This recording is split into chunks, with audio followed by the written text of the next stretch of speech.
About this time, everyone began talking of the Witch of the Waste again. It was said that the witch had threatened the life of the king's daughter, and that the king had commanded his personal magician, Wizard Suleiman, to go into the waste and deal with the witch. And it seemed that the Wizard Suleiman had not only failed to deal with the witch, he had got himself killed by her.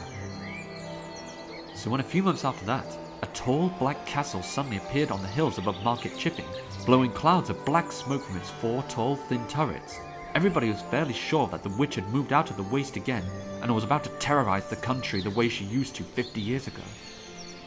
People got very scared indeed. Nobody went out alone, particularly at night. What made it all the scarier was that the castle did not stay in the same place. Sometimes it was a tall black smudge on the moors to the northwest. Sometimes it reared above the rocks to the east.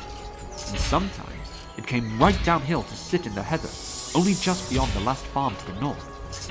You could see it actually moving sometimes, with smoke pouring out from the turrets in dirty grey gusts. For a while, everyone was certain that the castle would come right down into the valley before long, and the mayor talked of sending to the king for help.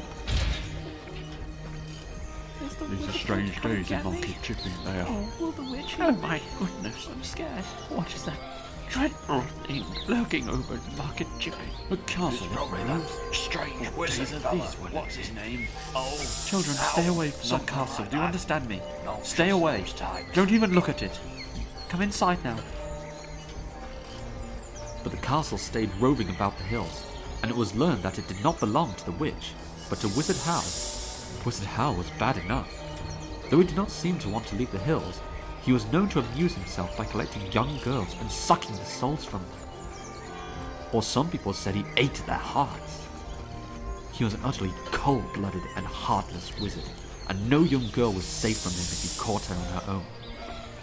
Sophie, Letty, and Martha, along with all the other girls in Market Chipping, were warned never to go out alone, which was a great annoyance to them.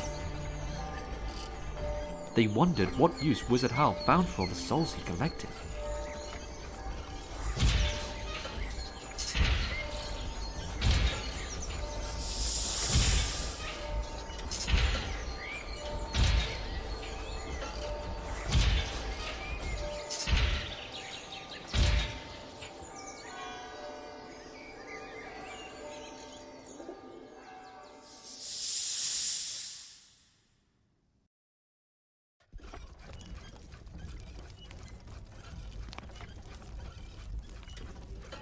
Thank you, Sophie said, and slapped the heavy pan onto the green ring to make sure Calcifer did not suddenly rise up again.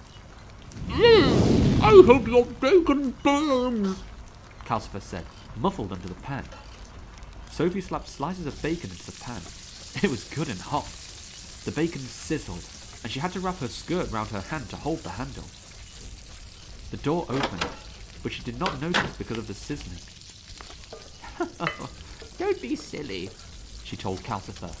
and hold still because I want to break in the eggs. Oh, hello, Hal, Michael said helplessly. Sophie turned round at that, rather hurriedly. She stared.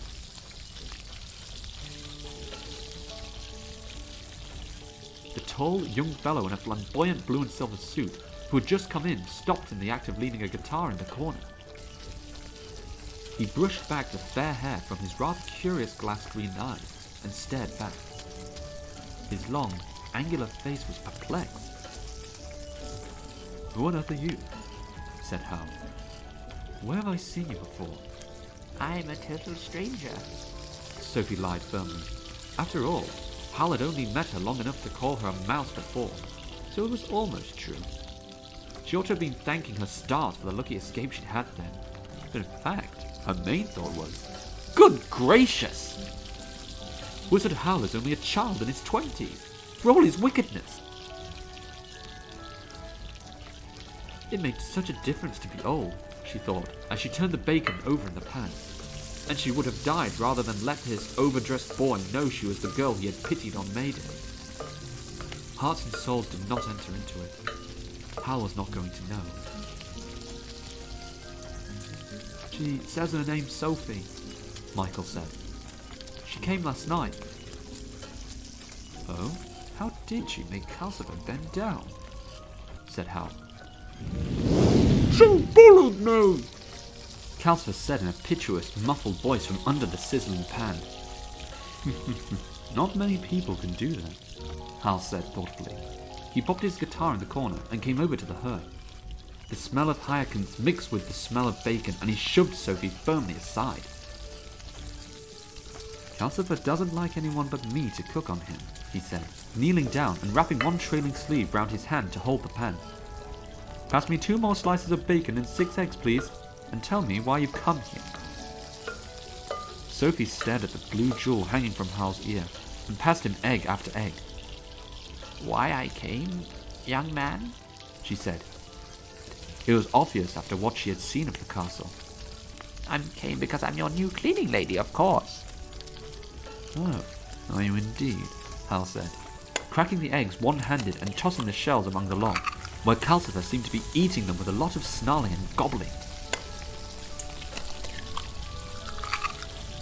Who says you are? I do, said Sophie, and she added piously, I can clean the dirt from this place, even if I can't clean you from your wickedness, young man. Hal's not wicked, Michael said. Yes, I am, Hal contradicted him. You forget just how wicked I'm being at the moment, Michael. He jerked his chin at Sophie. If you're so anxious to be of use, my good woman, find some knives and forks and clear the bench.